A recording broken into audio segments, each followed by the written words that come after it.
Noi tamna thologo. Ai gari ma mai li thomage. Hoi tazo.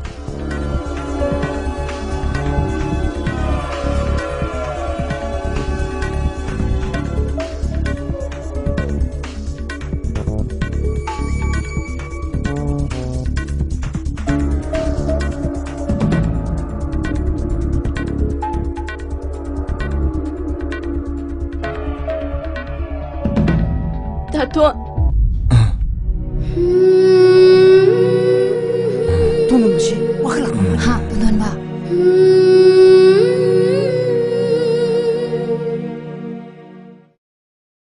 Tato.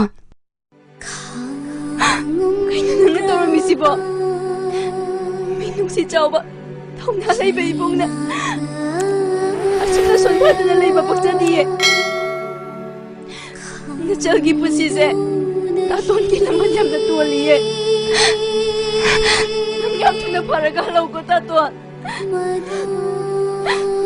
Inaw, nakoy may ang bitaw dyan dagi. Ay, inaw se, tuna para po uisan.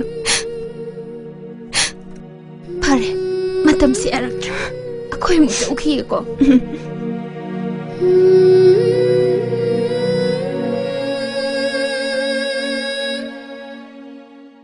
Langlen, ima nangonda ne luhongdaba yade se kaidongoy ti swairo.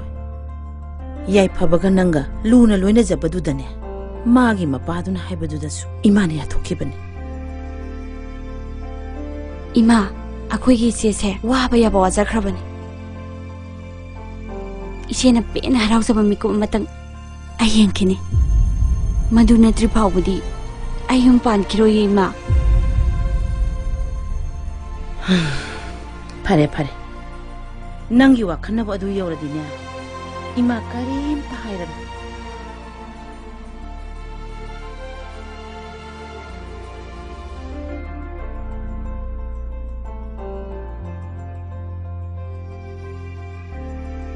Langlen. Haima, ise, lao, pamsi lao. Ise, ibung dubu tengnarak Tengnare. Adudi ise ubada ma pungang amani. Hoi. Ay ubada mayam nang gagawe. Adu ise mayum gadi kang aba natro. Mayum su kang e. Adudi ise hayeng se ay gamukta satlusi. Ise bukan birakpagi ay supena muktang thakasage. Pharene. Adugi wada amta thamgis. Langlen ichili nawa khoi ni jangdana imaga pabunga se. Kaidung da wahan gumsi ko. Hoi che. Ako'y gidi ima pabong ani sinatana kanaso laiti. Aduna ima ko'y na haiba. Yai pabaga lohong ba haiba do. Nang hong na batawrasi ko. Iche laylay na ay nahana karigi lohong tuino. Ay napisapik ngay dagi. Tama matang tawbada. Iche gi matung inajarak mga tanatro. Maduna madu oy karbasu. Yung pan ba haiba sidi. Matang matam na yada ba dina. Kay sukay dida.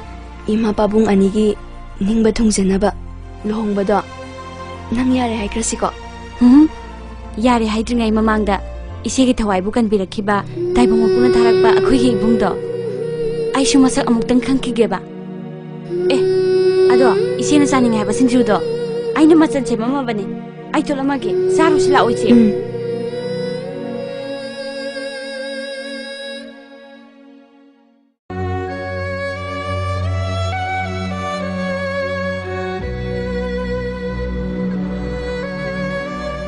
Masih, sak loiri. Sak tu kita satu urus ya. Samo nang jathok jaruro. Ima side kona sara susara ki. Masih, nasadu yam suksan kira neba. Sakom tengor susah urus ya. Samo nang jathok jaruro salo. Masih, kari am hendak khalino. Ngarang desune, tasong na ne. Don bodo yang pagalena phone torami. Ha. Nanaw de bu khara phagalle hai bro. Asing mani masi. Tasong na ne. Ngarang da suingu de phone torimi. Loi masi. Ai chak thiramagi koi masi ya.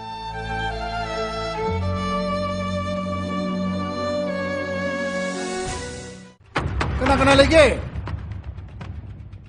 Hai ma, tamo lekat piro. Yare ibe ma. Ai pham bala ko nate. Tada. Ay ibe mo gi apam ba kari na habdo. Ya mun na tajare. Apam pam da habe se. Mioi bu gi hona sani khallaga. Mi gi mamang da ikai ba kya khang lak sabani. Wafam ba se. Mapa ibu mo yaung na tan ba phang ba se. Yam ngai re. Yani kakit piro somda tada. Ya zare. Nupi angang ga wari sa ba habe si di. Hangoi gi wari ku man habe se. Yam sumame. Song gi sa amadi imung na. Ai gi matik sa da ba sa da bu pambi da ba ai karim ta waru di. Adubu masa masa khangnari ba misa amana. Isabu inthok pirak pa habe se. Ai khoisu chak sa khom ma sa ri bani na. Kai ba habe do. How dam na ti. Wafam si bong tang di. Wafam se. Yam sang na haile wi kana ba karim ba le ti. Samne ta hai chira ba da. Ai gi apang ba isa do. Sum na manung di kai bi pi bi mu ta. Miyam mang da koi pu pu da yon ba ki thabak to. Madu madi khulak si da topiyo. Pam da ba nung si da ba mi du di. Among han na naksan da na ba hon bi. Natri ne. Mapai bu fatte ha do. Hey, puno maksim se. Nang simben phabadagi tholi bangak na tro. Ai bu sumigi khadang makha tha le dana. Hey, nang ai ma nu koi le kono. Chalo chalo. Chalo chalo. Ibu na kana.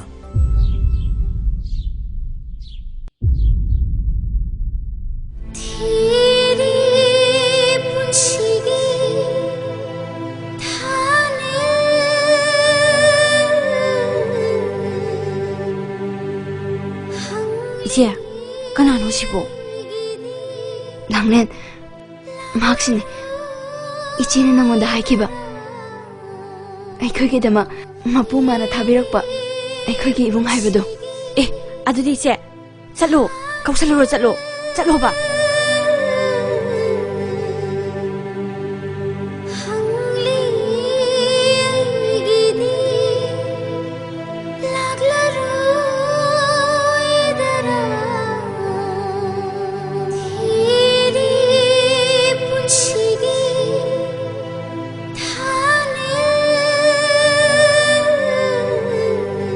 Kanano sibo. Kamde. Ima aigi lohongbodo hausim yare haikro. Oi bra haisu. Hey, mama. Si matang ji yoradi nok thok sin gro hai.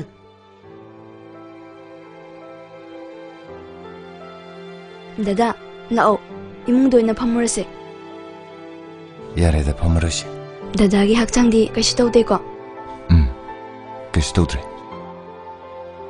Haksangi wafam de araibanida. Aina ngasi penjaridi nangna mirol taduna tangdu letana leandasine. Masine. Aigidama dadana kayamna wabikhe habase. Ai ngasidi chapchana khangi. Aduna mapok sigi tanatana. Mapok khudingdasu dadagi lamandi singumdana adum lehorani.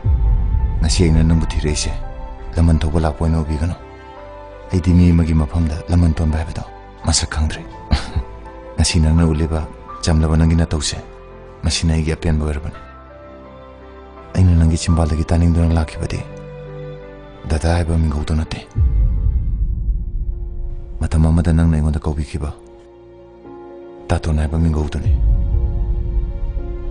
Pare ai muchalage. Leichilgi punsida amuana awaba haibado phangdaboyo. Taton amtang ai bikhuo.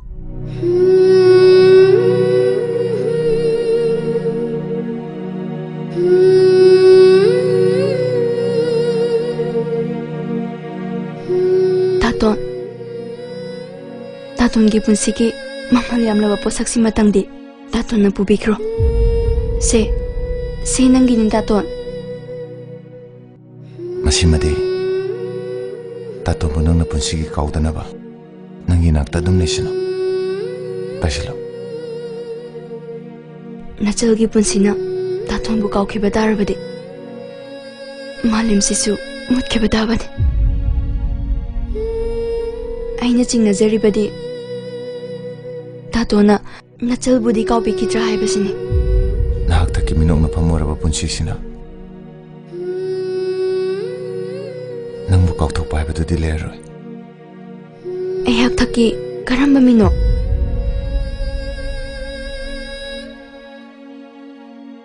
Dolabini kandana nangina phamda minu siulu bane. Ngasi pau miyang gi minu na phamoiduna leri. Aduri taton. Ai makhoi miyang gi mafamda kari haina singdok jauge. Landaba khoidi makhoi da hajagadaba nate. Aina pambadi makhoi da maithiba pibaduni. Karamba maithiba na taton?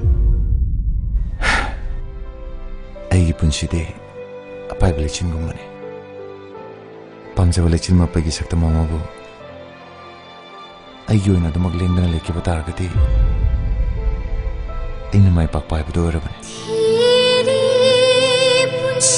Karigumba taton na pamjariba Leichilgi mapaido aina oiba yaragadi taton gi mai pak pa haibado oiramgadabani. Farene dudi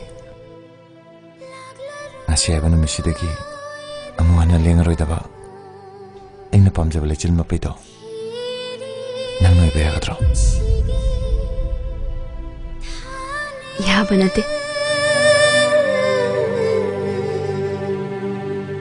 Aidi ngasai no oikrabani.